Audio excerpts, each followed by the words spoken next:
அல்லேலூயா. கர்த்தருடைய பரிசுத்த நாமத்துக்கு மகிமை உண்டாவதாக.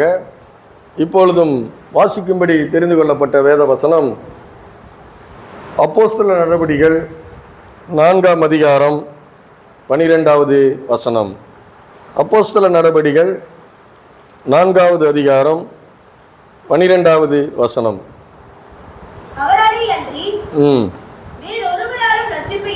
அவராலே அன்றி வேறு ஒருவராலும் ரட்சிப்பு இல்லை.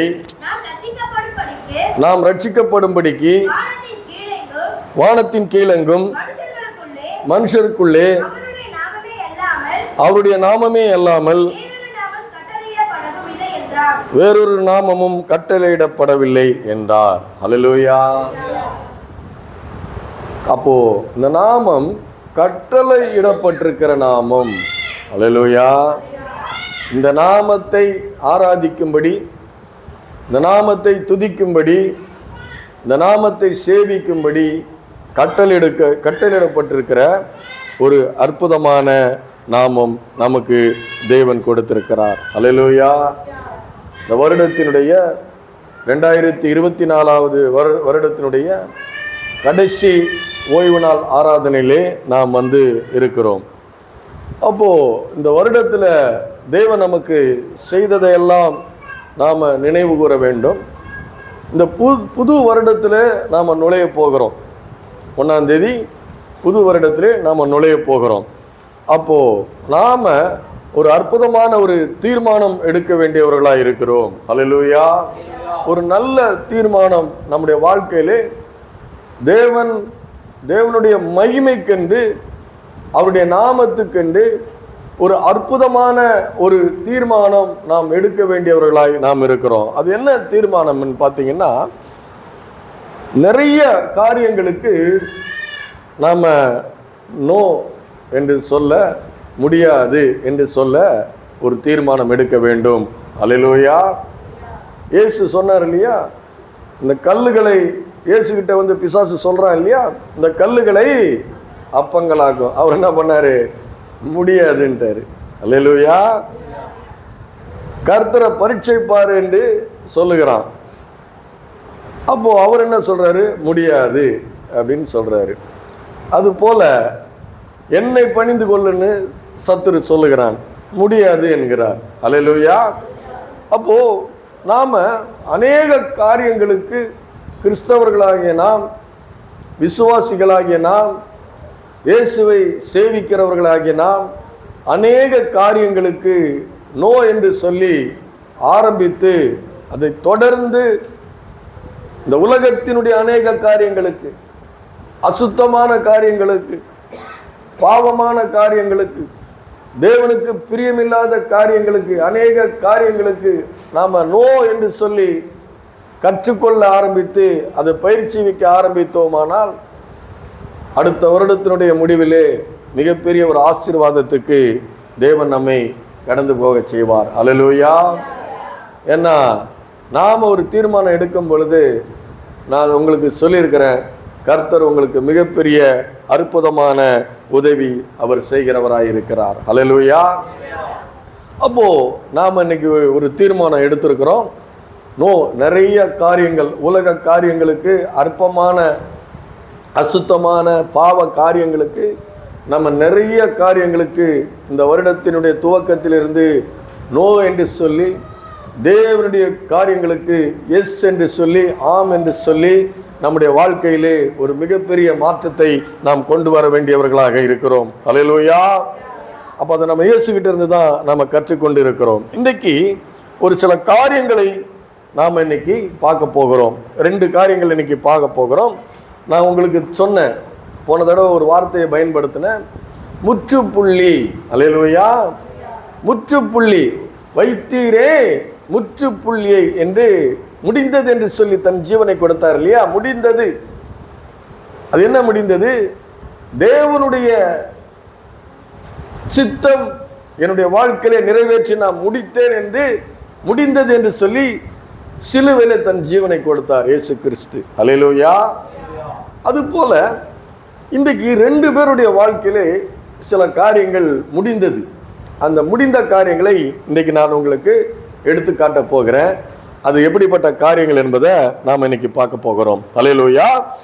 அப்போ யோவான் எழுதின சுவிசேஷம் 8வது அதிகாரம் வசனம் 1 முதல் படிங்க. யோவான் எழுதின சுவிசேஷம் 8வது அதிகாரம் வசனம் 1 முதல் படிங்க. இயேசு ஒலிவ மலைக்கு போனார். மறுநாள் காலையிலே அவர் திரும்பி தேவாலயத்திற்கு வந்தபொழுது ஜனங்கள் எல்லாரும் அவரிடத்தில் வந்தார்கள். அவர் உட்கார்ந்து அவர்களுக்கு உபதேசம் பண்ணினார். அப்பொழுது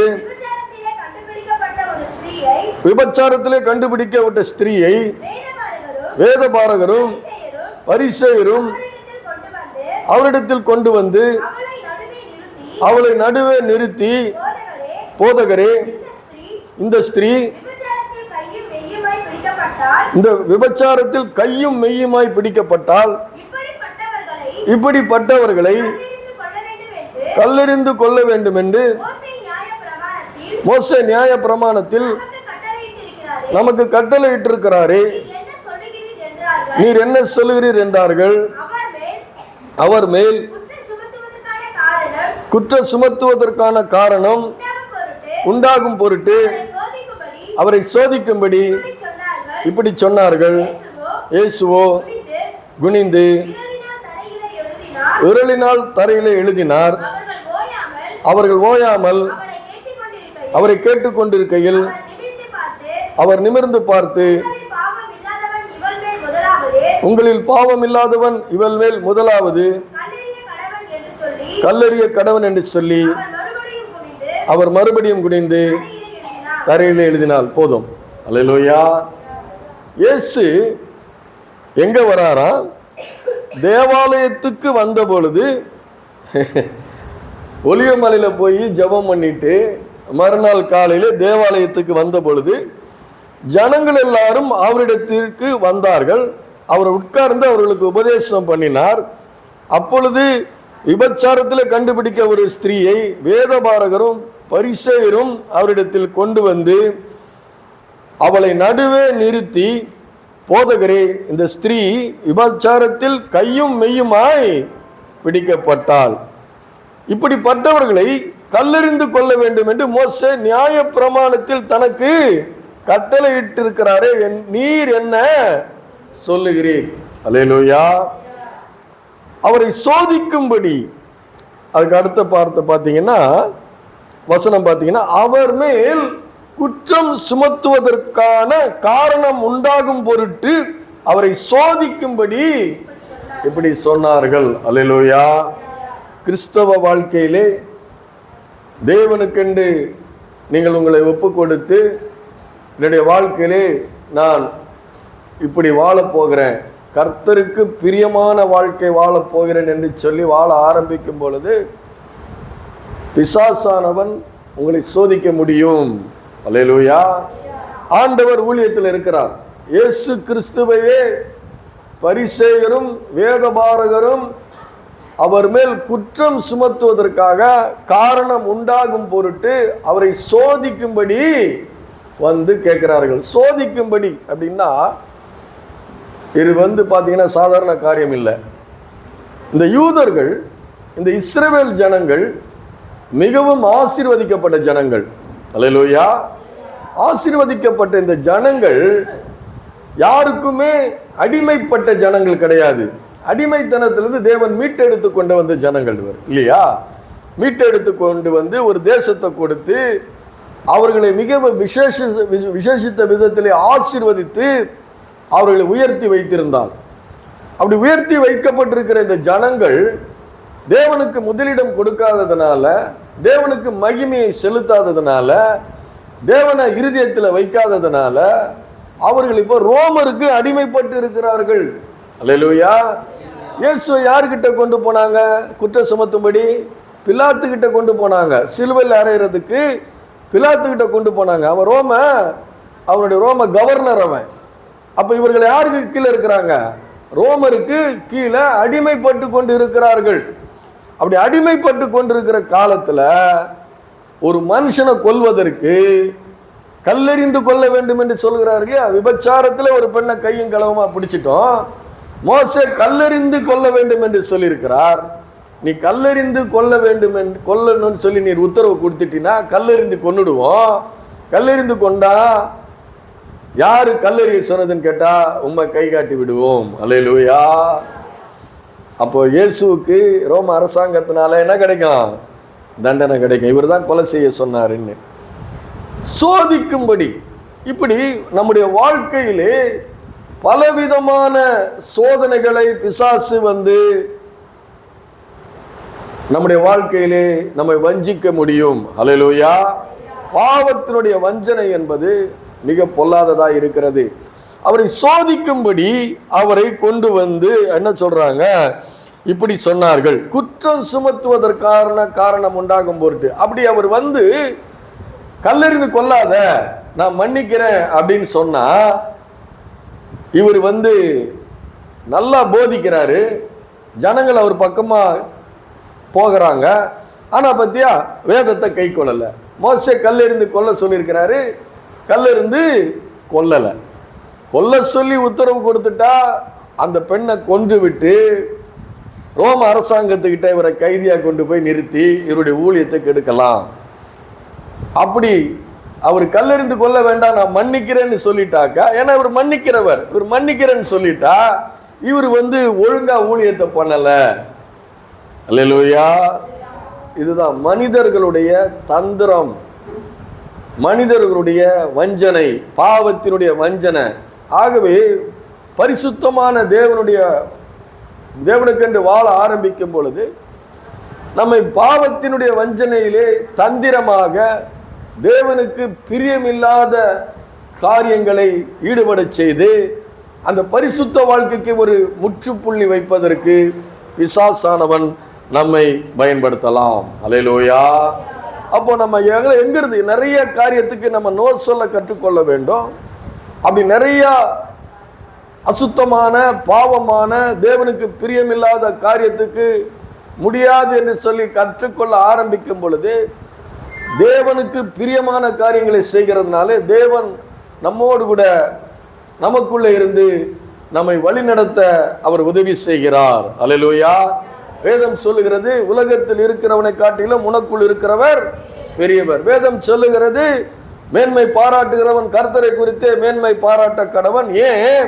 அவரே தேவனால் நமக்கு ஞானமும் நீதியும் மீட்பும் பரிசுத்தமுமாய் இருக்கிறார். அல்லேலூயா. நேற்று ஒரு போன் வந்தது.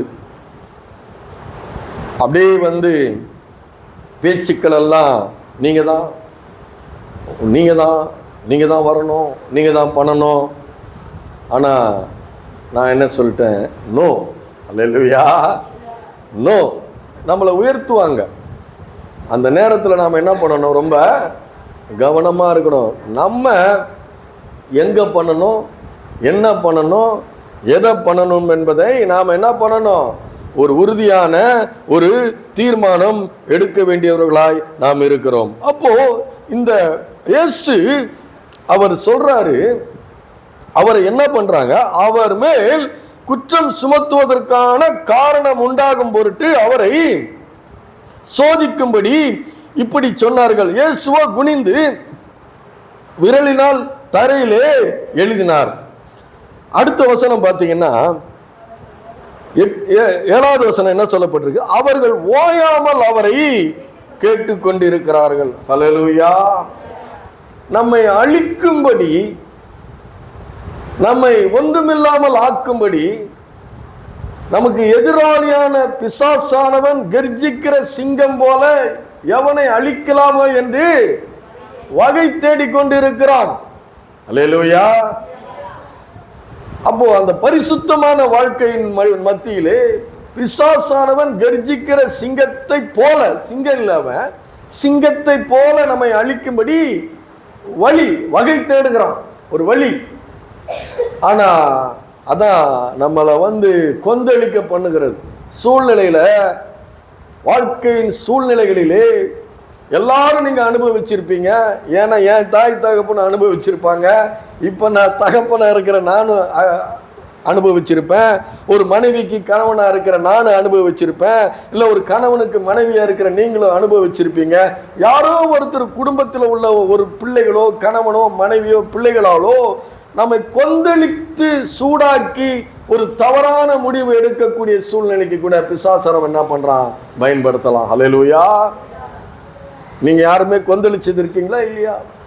அப்படியே ஓயாமல், அது என்ன வார்த்தை போட்டிருக்கு பாத்தீங்களா, அவர்கள் ஓயாமல் அவரை கேட்டுக்கொண்டிருக்கையில், அல்லேலூயா, சமாதான குலைவை கொண்டு வந்து குடும்பத்திலே கணவன் மூலமாக, மனைவி மூலமாக, பிள்ளைகள் மூலமாக, உறவினர்கள் மூலமாக நம்மை கொந்தளிக்க வைத்து நம்மை சூடாக்கி நம்ம வாழ்க்கையிலே தவறான முடிவுகள் எடுக்கக்கூடிய ஒரு சூழ்நிலைகளை உண்டாகலாம். அதான் ஓயாமல். அல்லேலூயா.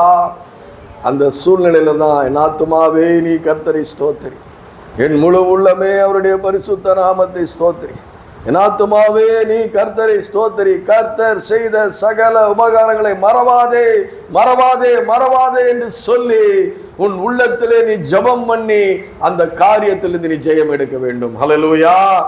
அவர்கள் ஓயாமல் குற்றம் சுமத்துவதற்கும் காரணம் உண்டாகும் பொருட்டு அவரை சோதிக்கும்படி இப்படி சொன்னார்கள். இயேசுவோ குனிந்து விரலில் தரையிலே எழுதினார். அவர்கள் ஓயாமல் அவரை கேட்டுக்கொண்டிருக்கையில் அவர் நிமிர்ந்து பார்த்து, அல்லேலூயா, அந்த சூழ்நிலையிலே இயேசுவானவர் எப்பொழுதுமே பிதாவோடு கூட இருக்கிறவர். அல்லேலூயா.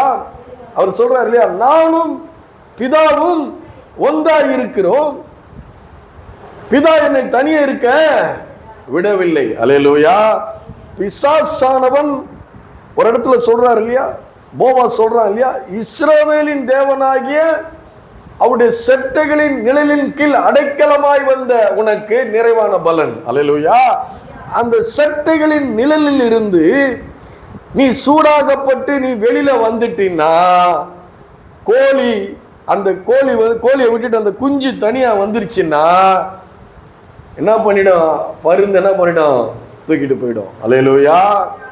நான் என்ன பண்ணிடும், தூக்கிட்டு போயிடும். ஓனா என்ன பண்ணும், தூக்கிட்டு போயிடும். அல்லேலூயா. அப்ப அங்கதான் இருக்கணும். பிதாவும் நானும் ஒன்றா இருக்கிறோம் என்பது போல நானும் இயேசுவும் எப்பொழுதும் ஒன்றா இருக்கும் பொழுதுதான் அந்த சூடான சூழ்நிலைகளிலே, உபத்திரவத்தின் சூழ்நிலைகளிலே, கொந்தளிப்பின் சூழ்நிலைகளிலே, மனிதர்களால் ஏற்படும் தாக்குதல்கள், சூழ்நிலைகளால் ஏற்படும் தாக்குதல்கள், அப்படிப்பட்ட அந்த சூழ்நிலையிலே நீ இயேசுவோடு கூட அநேக காரியங்களுக்கு முடியாது என்று சொல்லி, தேவனுக்கு பிரியமில்லாத எல்லா காரியங்களையும் முடியாது என்று சொல்லி நீ இயேசுவோடு கூட இருக்கும் பொழுது, இயேசுவுக்குள் இருக்கும் பொழுது, நீ ஒரு புது சிருஷ்டியா இருக்கும் பொழுது தேவன் உனக்கு அதற்கான ஒரு பதிலையும் ஒரு விடுதலையும் அவர் கொடுக்க முடியும் அந்த இடத்துல. ஹல்லேலூயா. அவர் அங்க என்ன சொல்றாரு பாருங்க. அவர் சொல்றாரு, அந்த இடத்துல அநேக காரியங்கள் நடக்குது. நீங்க நிதானமா நீங்க வீட்டுல போய் படிச்சு பாருங்க. ஒரு சில காரியங்கள் இன்னைக்கு நான் சொல்றேன். அநேக காரியங்கள் அந்த இடத்துல நடக்குது. அவர்கள் ஓயாமல் அவரை கேட்டுக்கொண்டிருக்கையில் அவர் நிமிர்ந்து பார்த்து, அவர் சொல்றாரு, கல்லெறின்னு சொல்லல, அவளை மன்னிக்கிறன்னு சொல்லல. அந்த இடத்துல என்ன, அவர் தேவன், அனந்த ஞானம் உள்ள தேவன், பிதாவோடு கூட எப்பொழுதும் இருக்கிற தேவன். அந்த இடத்துல அவர் சொல்றாரு, உங்களில் பாவம் இல்லாதவன் முதலாவது கல்லை எறிய கடவன் என்றார். அல்லேலூயா. பாருங்க, இந்த வார்த்தைகள் ஞானமுள்ள வார்த்தைகள். அல்லேலூயா. அதான் சொல்ற, தேவனுடைய வார்த்தை இருபுறம் கருக்குள்ள எந்த பட்டயத்திலும் அதிகமான கருக்கா இருக்கிறது, ஆவியும் ஆத்துமாவை ஊனையும் ஊடுருவக்கூடியதா இருக்கிறது. ஆவி உள்ள வார்த்தைகள். அல்லேலூயா. ஆவியாயும் ஜீவனுமாய் இருக்கிற அந்த வார்த்தைகள். அப்போ அவர் சொல்றாரு, உங்களில் பாவம் இல்லாதவன் இவள் மேல் முதலாவது கல்லறி கடையவன் என்று சொல்லி அவர் மறுபடியும் குனிந்து தரையிலே அவர் எழுதினார். அல்லேலூயா. அப்ப என்ன நடக்குது, இந்த வார்த்தை அவர் வாயிலிருந்து வருது. தேவனுடைய வாயிலிருந்து ஒரு வார்த்தை வந்துச்சுன்னா அந்த வார்த்தை நிறைவேறிவிடும். அல்லேலூயா. அற்புதமான தேவன்.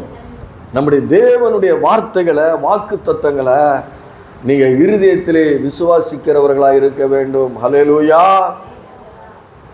எரேமியா தீர்க்கன் சொல்லுகிறான், நம்முடைய வார்த்தையில் கிடைத்த உடனே அவைகளை நான் என்ன பண்ணேன்?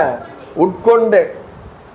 உட்கொள்ள முடியும், ஆத்மாவில் அதை சேர்க்க முடியும், சேர்த்து வைக்க முடியாது, ஒரு பொக்கிஷமாய் அது இருக்கிறது. அப்போ அடுத்த வார்த்தை, அடுத்த வசனம் என்ன சொல்லுது பாருங்க.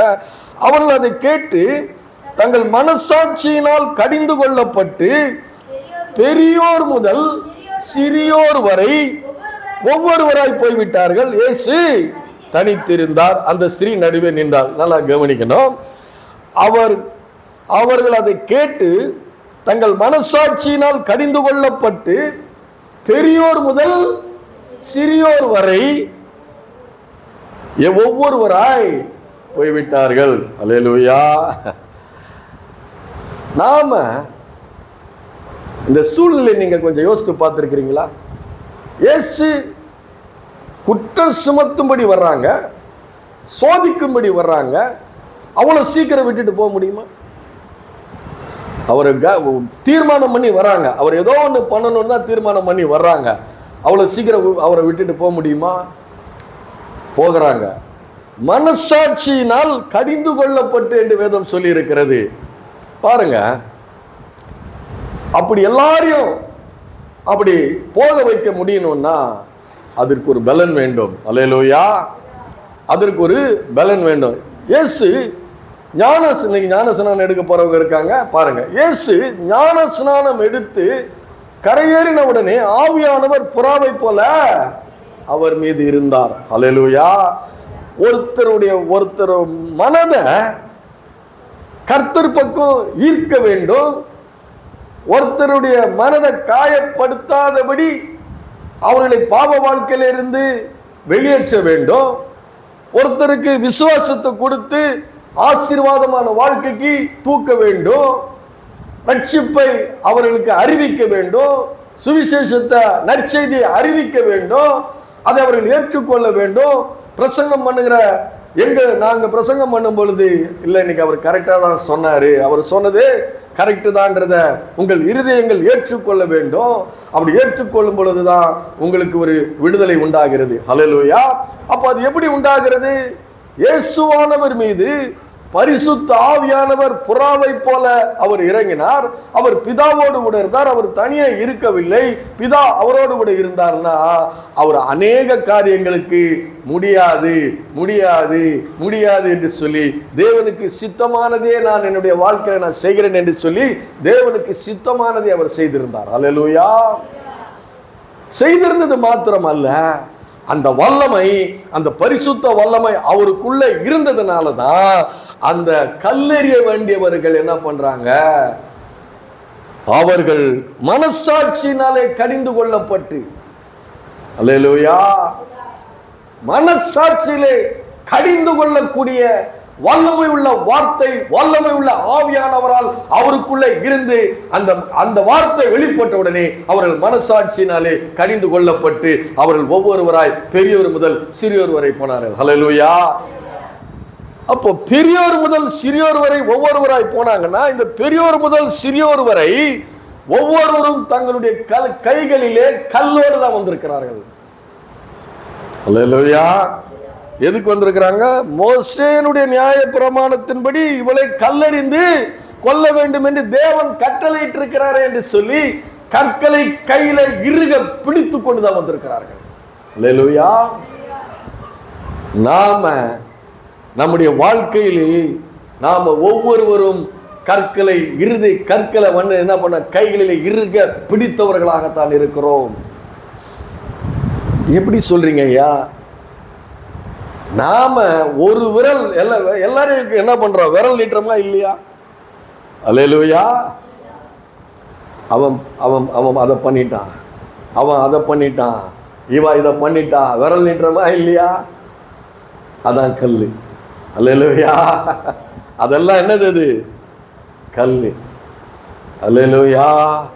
அப்போ நாம நம்முடைய வாழ்க்கையிலே இப்படிப்பட்ட சுபாவம் உள்ளவர்களாய், குற்றப்படுத்துகிறவர்களாய், விரல் நீட்டுகிறவர்களாய், அவதூறு பரப்புகிறவர்களாய், கலகம் பண்ணுகிறவர்களாய், பிரிவினை பண்ணுகிறவர்களாய், மோசம் பண்ணுகிறவர்களாய் நாம இருக்கக்கூடாது என்று, ஒரு முடியாது என்று, அப்படிப்பட்ட வாழ்க்கை வாழ முடியாது என்று இன்றைக்கு நம்ம தீர்மானம் எடுக்க வேண்டும். ஹல்லேலூயா.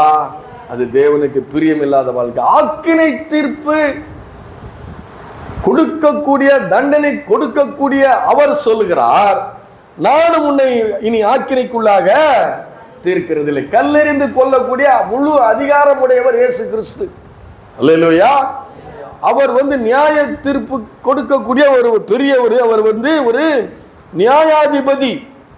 ஆனா அப்படிப்பட்ட அவர் என்ன பண்றாரு, அந்த இடத்துல அமைதியா இருந்து அவர் சொல்றாரு, உங்களில் பாவம் இல்லாதவன் இவள் மேல் முதலாவது கல்லெறிய கடவன் என்று அவர் சொல்லுகிறார். ஹல்லேலூயா. அப்போ அந்த இடத்துல நம்முடைய வாழ்க்கையிலே இப்படிப்பட்ட சூழ்நிலைகள் மத்தியிலே நம்மை கொந்தளிக்க செய்து ஓயாமல் நம்மை நெருக்கி நம்ம தேவனுக்கு பிரியமில்லாத காரியத்தை செய்ய வைக்கிற அப்படிப்பட்ட சூழ்நிலையிலே தேவனோடு கூட நாம் இருக்கும் பொழுது அந்த இடத்துல நம்ம என்ன பண்ணுவோம், ஞானமாய் நம்ம கடந்து போய் அவர்களை கூட என்ன பண்ண முடியும், நம்ம ரட்சிப்புக்குள்ள நம்ம குடும்பத்தையோ நம்முடைய பிள்ளைகளையோ உற்றார் உறவினரையோ நண்பர்களை என்ன பண்ண முடியும், தேவனிடத்திலே நம்முடைய வாழ்க்கை முறைகளே என்ன பண்ண முடியும், நம்ம என்ன பண்ண முடியும், இழுக்க முடியும். அல்லேலூயா. கல்லெறிகிறது ஈஸி, குற்றப்படுத்துறது ஈஸி, தண்டனை கொடுக்கிறது ஈஸி. ஆனா நம்முடைய தேவன் மன்னிக்க அவர் தயை பெருத்தவராய் அவர் இருக்கிறார். யோபுவினுடைய புஸ்தகம் 5வது அதிகாரம் எடுங்க. அவர் பாருங்க, ஆண்டவர் எப்படிப்பட்டவரா பாருங்க. யோபு சொல்கிறார் பாருங்க, அவர் எப்படிப்பட்டவரா.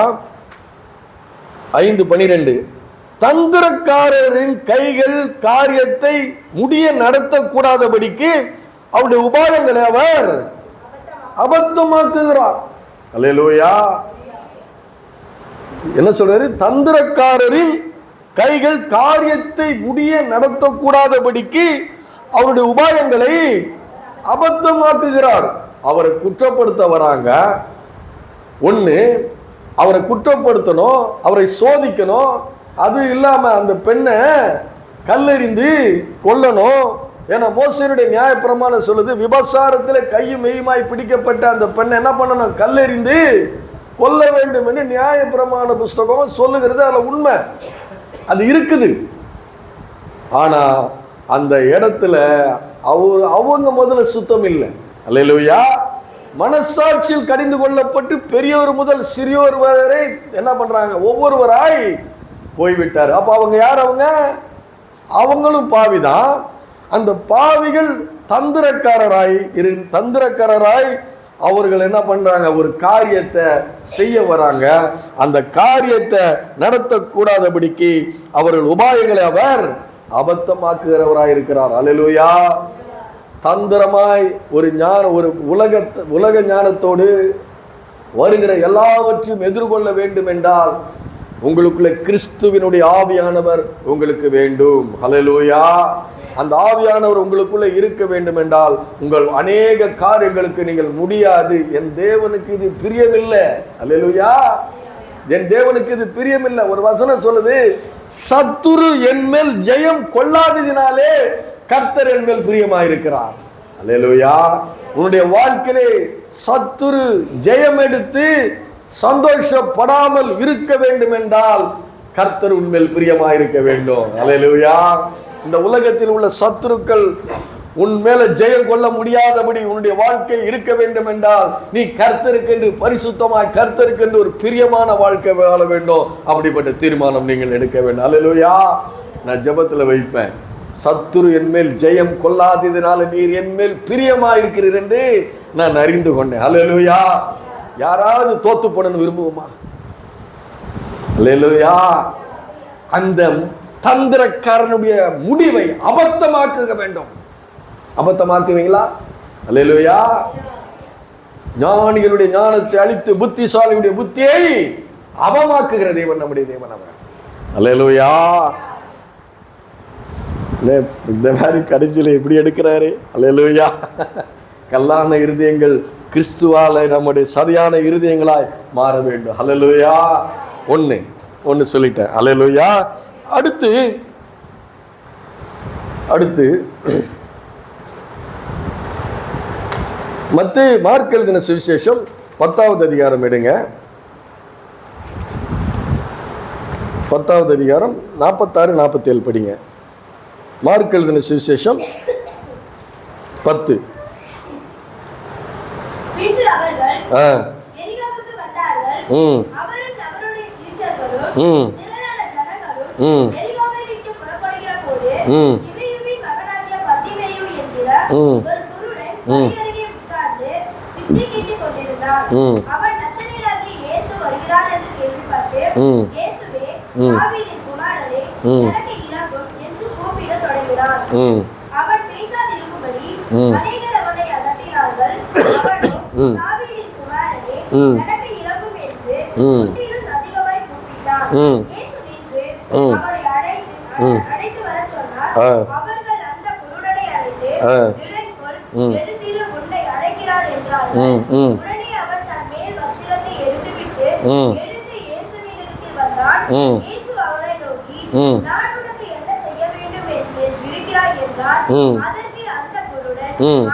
போதும்.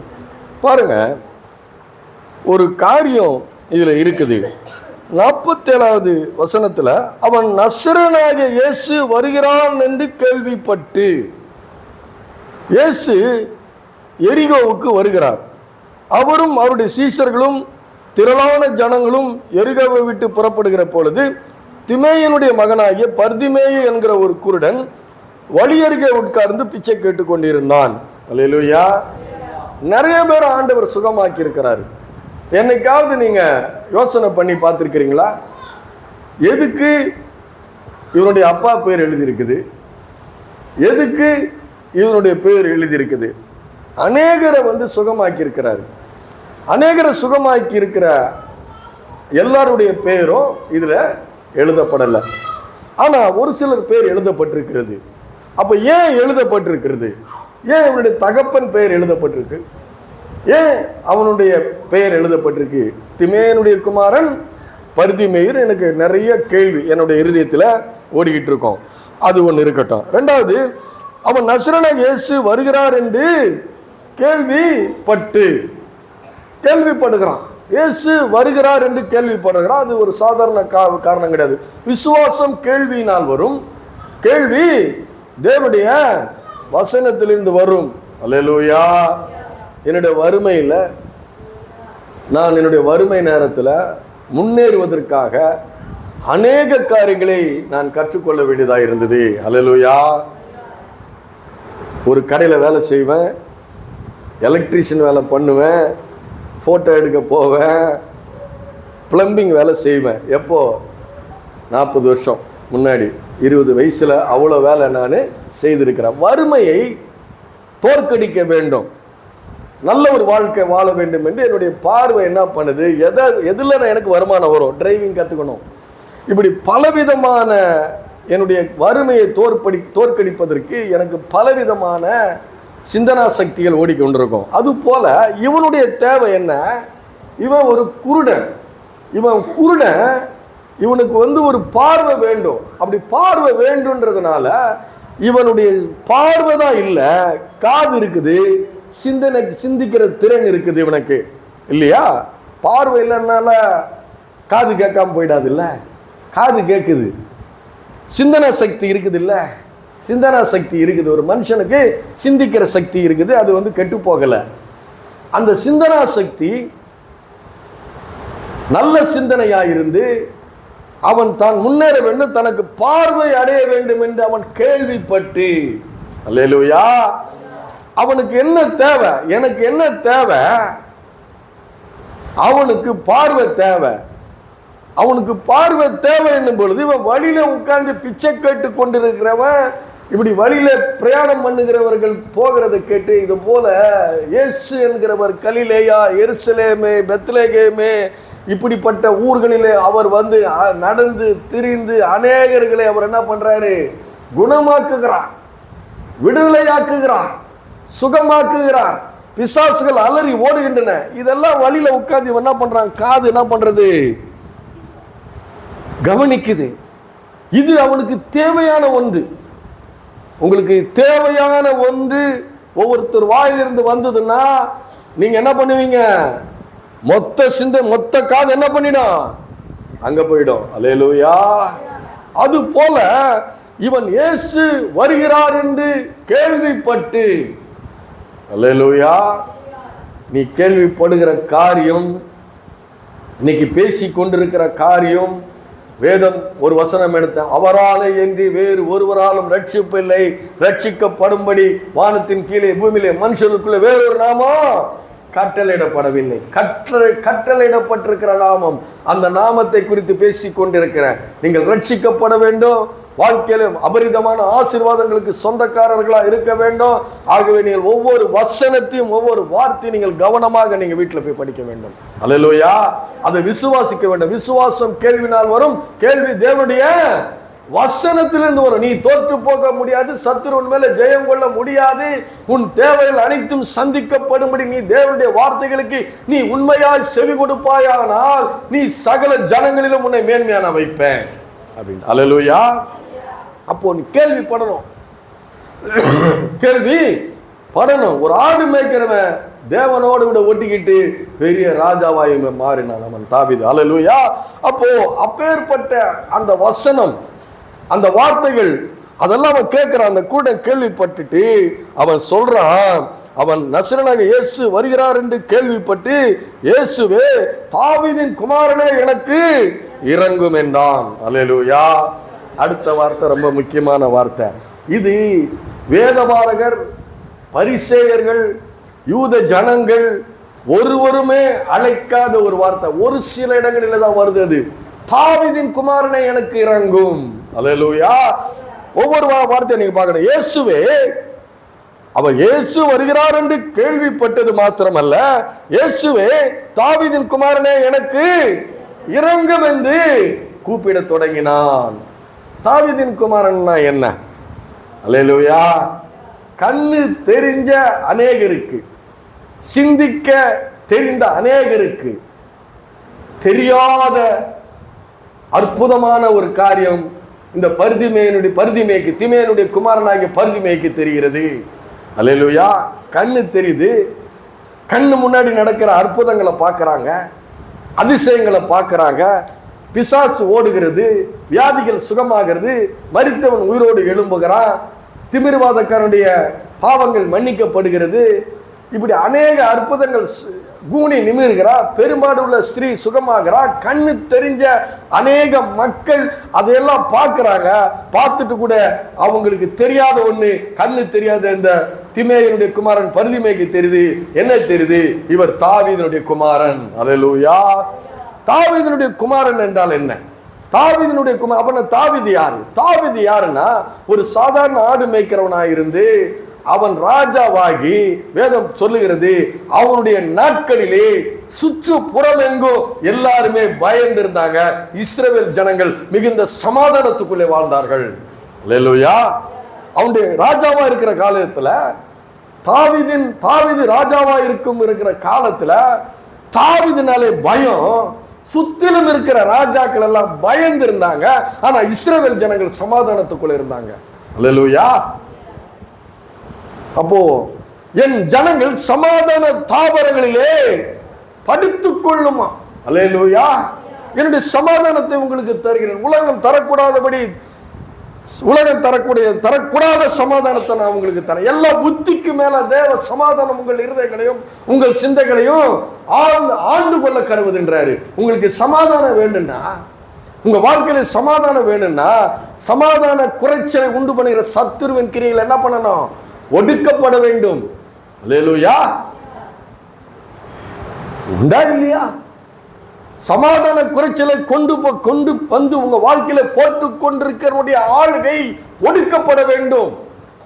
உனக்கு தரித்திரம் இருக்குதா, அதை கொண்டு வந்திருக்கிற போட்டிருக்கிற சத்துரு ஒடுக்கப்பட வேண்டும். வியாதி இருக்குதா, அதை கொண்டு வந்திருக்கிற போட்டிருக்கிற சத்துரு ஒடுக்கப்பட வேண்டும். குழப்பங்கள் இருக்குதா, அதை கொண்டு வந்திருக்க போட்டிருக்கிற சத்துரு ஒடுக்கப்பட வேண்டும்.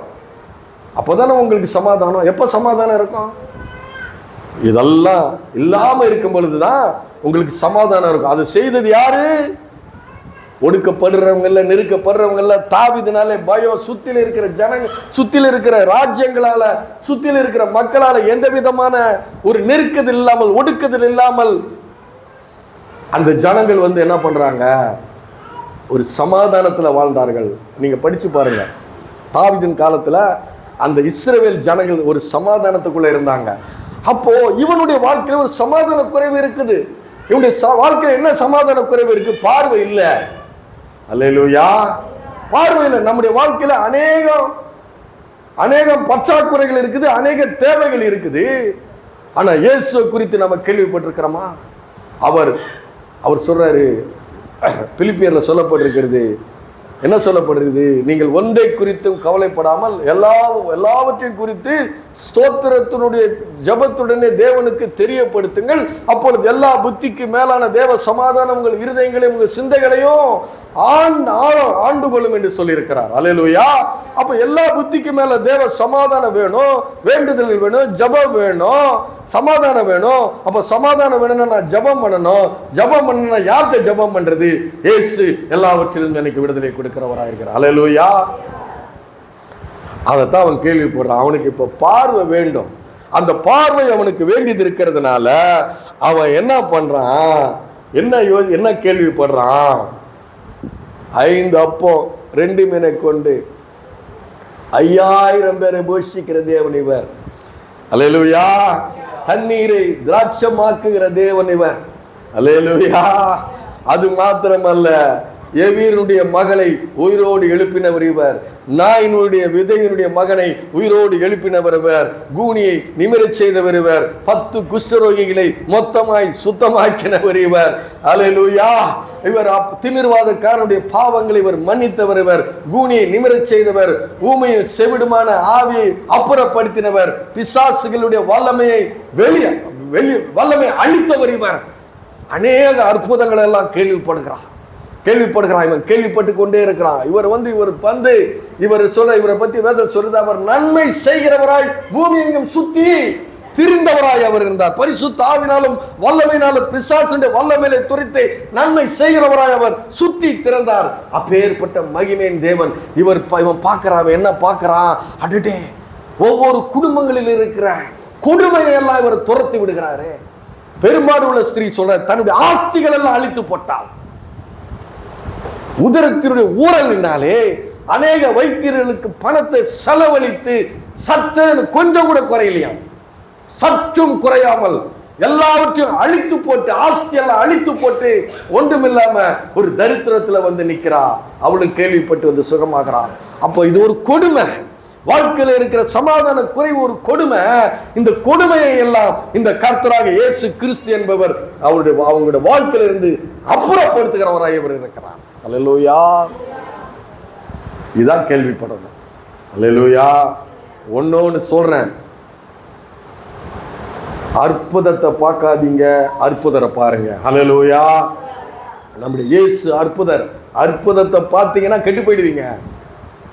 அற்புதரை காண வேண்டும். உங்களுடைய கண்கள் அற்புதரை காண வேண்டிய கண்களாய் அவர் இருக்கு. அப்படிப்பட்ட கண்களாய் உங்களுடைய கண்கள் இருக்கிறோம். ஹல்லேலூயா.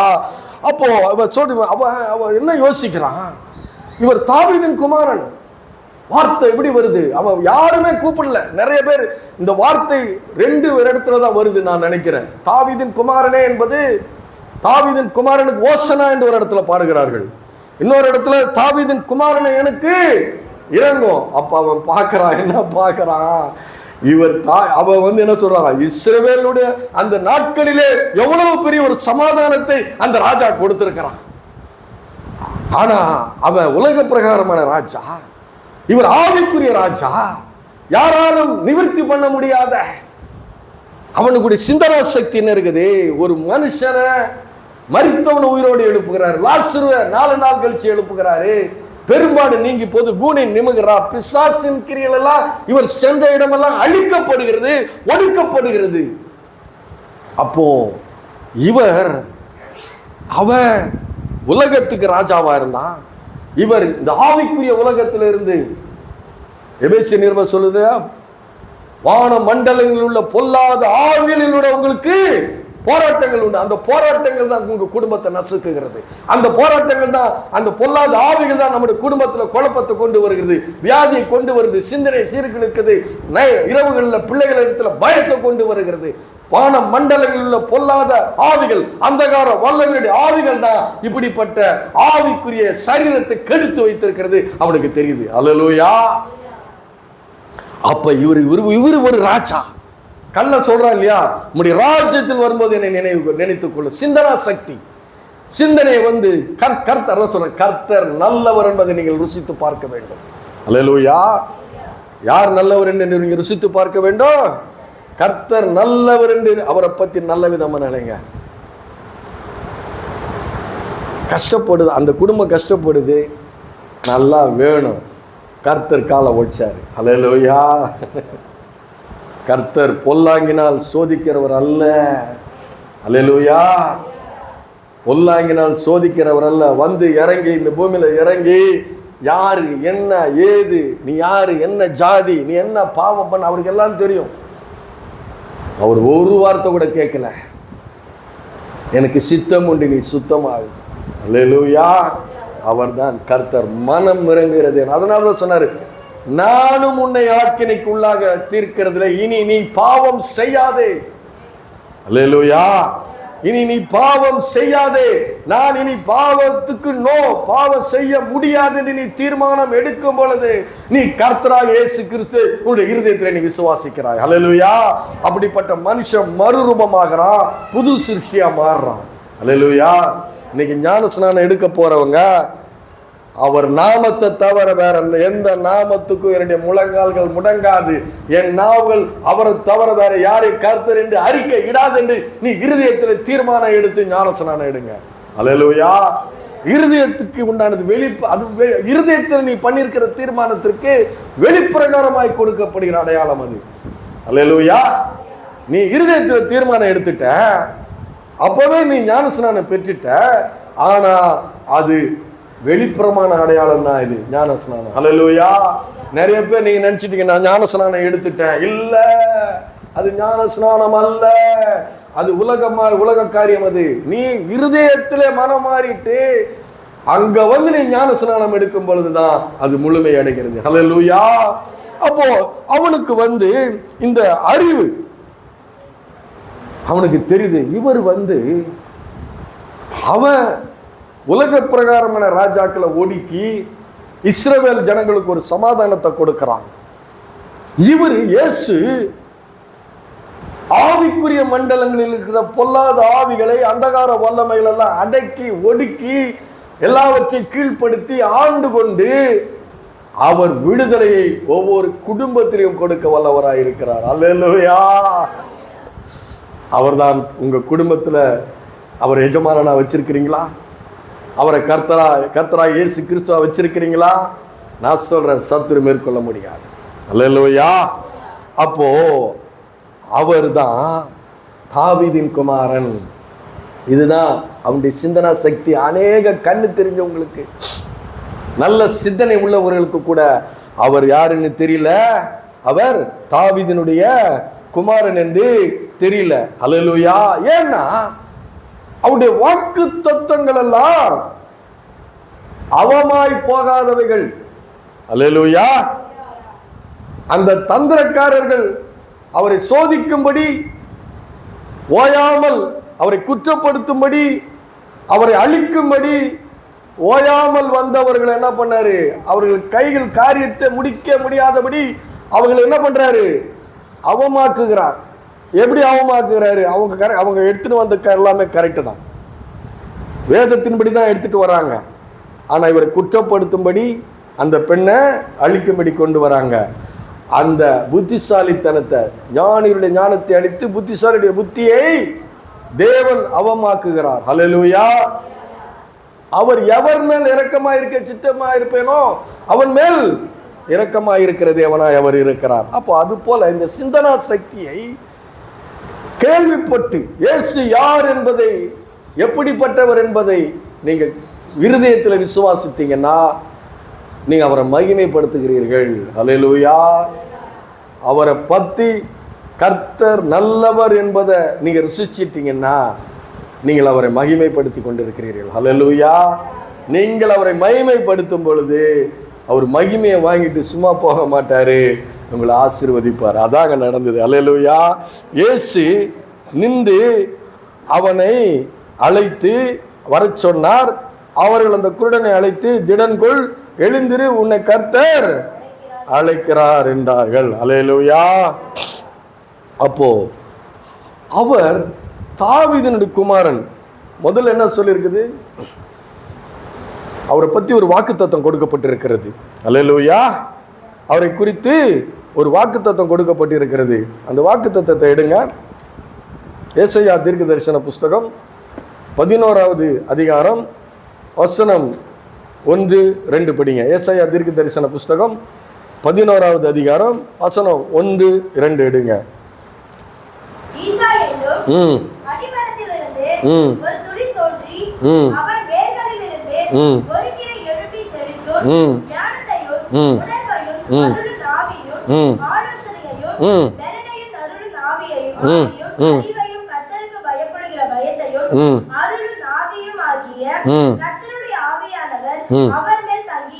போதும், பாருங்க என்ன சொல்லப்பட்டிருக்கிறது. ஈசா என்னும் அடிமரத்திலிருந்து ஒரு துளிர் தோண்டி அவன் வேர்களில் இருந்து ஒரு கிளை எழும்பி செழிக்கும். இயேசுவை குறித்து இது சொல்லப்பட்டிருக்கிறது. நல்லா கவனிக்கணும். இவன் தாவீதினுடைய குமாரன் என்று சொல்லப்பட்டிருக்கிறது இல்லையா? இவர் தாவீதினுடைய குமாரன். தாவீதின் குமாரனை எனக்கு இறங்க. இயேசு வருகிறார் என்று கேள்விப்பட்டு இயேசுவை குறித்து சொல்கிறான், தாவீதின் குமாரனே எனக்கு இறங்கும். இங்க என்ன சொல்லப்பட்டிருக்கிறது? ஈசா என்னும் அடிமரத்தில் இருந்து ஒரு துளிர் தோண்டி அவன் வேர்களில் இருந்து ஒரு கிளை எழும்பி செழிக்கும். நல்லா நீங்க கவனிக்கணும். இது தேவன் ஏசாயா தீர்க்கதரிசி மூலமாக இயேசு பிறப்பதற்கு 800 வருடங்களுக்கு முன்பாக கொடுக்கப்பட்ட வாக்குத்தத்தம். அல்லேலூயா. எத்தனை வருஷங்களுக்கு முன்பாக கொடுக்கப்பட்ட வாக்குத்தத்தம்? 800 வருஷங்களுக்கு முன்பாக கொடுக்கப்பட்ட வாக்குத்தத்தம். அதான் தேவனுடைய வார்த்தை எல்லாம் ஆம் என்றும் ஆமென் என்றும், தேவனுடைய வாக்குத்தத்தங்கள் எல்லாம் கிறிஸ்து இயேசுவுக்குள் ஆம் என்றும் ஆமென் என்றும் இருக்கிறது. ஒருவன் கிறிஸ்துவுக்குள் இருந்தால் அவன் புது சிருஷ்டி. அப்ப அந்த புது சிருஷ்டிக்கு எல்லா வாக்குத்தத்தங்களும் சொந்தம். அல்லேலூயா. சொந்தம். அப்போ அந்த ஈசா என்னும் அடிமரத்திலிருந்து ஒரு துளிர் தோண்டி அவன் வேர்களில் இருந்து ஒரு கிளை எழும்பி செழிக்கும் ஆண்டவர் சொல்லிட்டார். நல்லா கவனிக்கணும். ஆனா இயேசு எங்க பிறந்தாரு? ஈசாயினுடைய அடிவேரில் இருந்து ஒரு துளிர் எழும்பி ஈசாயின் அடிவேர் யாரு? தாவீது 8வது மகன். அவன் யாரா இருந்தான்? ராஜாவா இருந்தான். ஆனா இன்னைக்கு யார் ராஜாவா இருக்கிறது? எருசலேம்ல ரோமர்கள் எருசலேம்ல அரசர்களா இருக்கிறாங்க. இவங்க யாரா இருக்கிறாங்க? அடிமைத்தனத்துல இருக்கிறாங்க. புதிய ஏற்பாடு நீங்க படிக்கும் போது யாருக்கு அடிமையா இருக்கிறாங்க? இஸ்ரவேல் ஜனங்க யாருக்கு அடிமையா இருக்கிறாங்க? ரோமருக்கு அடிமைகளா இருக்கிறாங்க. அங்க ஆனா என்ன சொல்லி இருக்கிறது? ஈசா என்னும் அடிமரத்திலிருந்து ஒரு துளிர் தோண்டி அவன் வேர்களிலிருந்து ஒரு கிளை எழும்பி செழிக்கும். இவங்க அடிமைத்தனத்துல இருக்கிறாங்க. அடிமைத்தனத்துல இருக்கிறவங்க. ஆனா வாக்கு என்ன சொல்லி இருக்கிறது? ஞானத்தையும் உணர்வையும் அருளும் ஆவியும், ஆலோசனையும் பலனையும் அருளும் ஆவியும், அறிவையும் கர்த்தருக்கு பயப்படுகிற பயத்தையும் அருளும் ஆவியுமாகிய கர்த்தருடைய ஆவியானவர் அவர் மேல். வாக்கு தத்துவம் இது இல்லையா? வாக்கு தத்துவம். ஆனா இன்னைக்கு இவங்க அடிமைத்தனத்தில் இருக்கிறாங்க. தாவீதுன்னா பெருமை, தாவீது, மோசே, ஆபிரகாம்னா பெருமைப்படுகிற அந்த ஜனங்க. ஆனா இன்னைக்கு அடிமைத்தனத்தில் இருக்கிறாங்க. இந்த அடிமைத்தனத்தில் இருக்கிற ஜனங்களுக்கு தேவன் கொடுத்த வாக்கு தத்துவம் ஈசாயின் அடிவேரிலிருந்து ஒரு கிளை எழும்பி செழிக்கும். அல்லேலூயா. நான் சொல்றேன், உங்க வாழ்க்கையிலே தேவனுடைய வாக்கு தத்தத்துக்கு எந்த விதமான வழியும் இல்லாம இருக்கலாம், ஒரு வெளிச்சமும் இல்லாம இருக்கலாம். ஏன் எனக்கு இன்னும் நடக்கல? ஏன் எனக்கு இன்னும் காரியம் வாய்க்கல?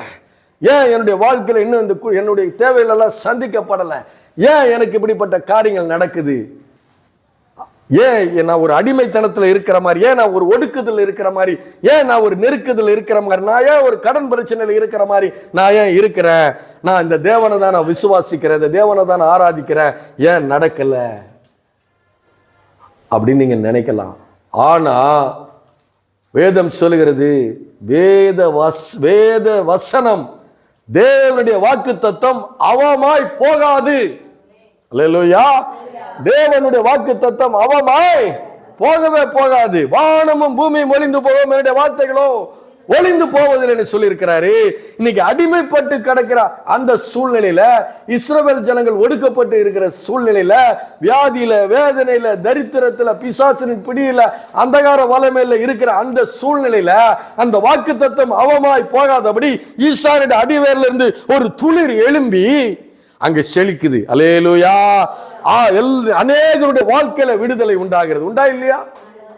அவமாய் போயிடுச்சா வாக்கு தத்தம்? உன்னுடைய கஷ்ட சூழ்நிலையில அந்த வாக்கு தத்தம் ஏன் நடக்கல? ஏன் ஆண்டவர் என்னுடைய வாழ்க்கையில வேலை செய்யற அந்த கேள்வி வருமா உங்களுக்கு?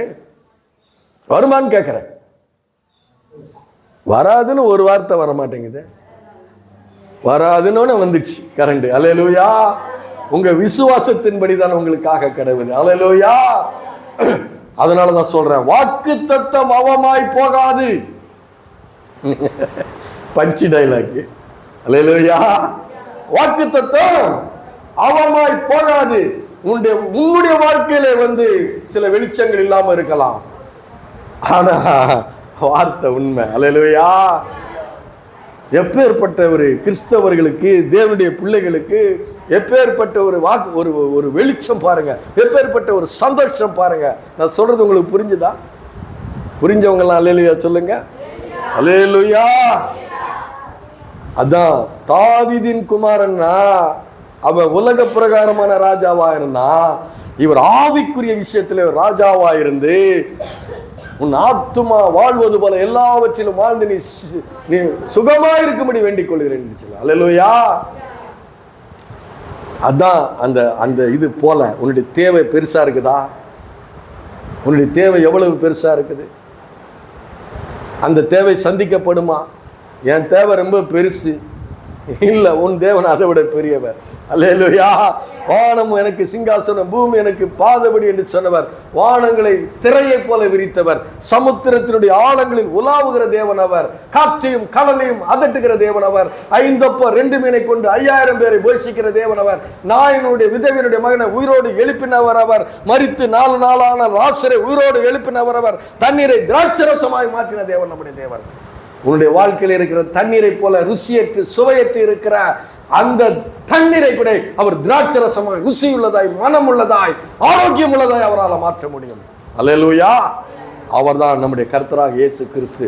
அவருக்காக இந்த உலகத்திலே நீங்கள் அநேக காரியங்களுக்கு முடியாது, உலக இன்பங்களுக்கு முடியாது, நோ.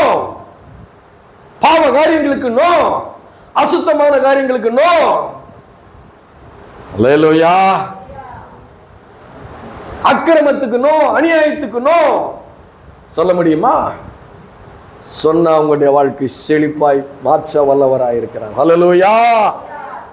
அதான் அவர் சொல்றாரு, ஈசா என்னும் அடிமரத்திலிருந்து ஒரு துளிர் தோண்டி அவன் வேர்களிலிருந்து ஒரு கிளை எழும்பி செழிக்கும். செழிப்பு அவர் வந்தா வாழ்க்கையில செழிப்பு தான். ஹல்லேலூயா. உன் வாழ்க்கையில பற்றாக்குறை என்பதே இல்லை. அப்பேற்பட்ட ஒரு ஆசீர்வாதமான ஒரு தேவனை நாம் ஆராதித்துக் கொண்டிருக்கிறோம். அல்லேலூயா. அதனாலதான் வாக்கு தத்தங்கள் எல்லாம் நடக்குமா நடக்காதா அது சந்தேகமே வேண்டாம், நடக்கும். அல்லேலூயா. நீ முடிவு எடுத்தால் ஒரு முடிவை நீங்கள் பார்க்கலாம். அல்லேலூயா. உபாகமம் 11:11 எடுங்க. உபாகமம் 11:11 முடிச்சிட்டேன். அவ்வளவுதான், ஒரே நிமிஷம் தான், முடிச்சிட்டேன். உபாகமம் 11:11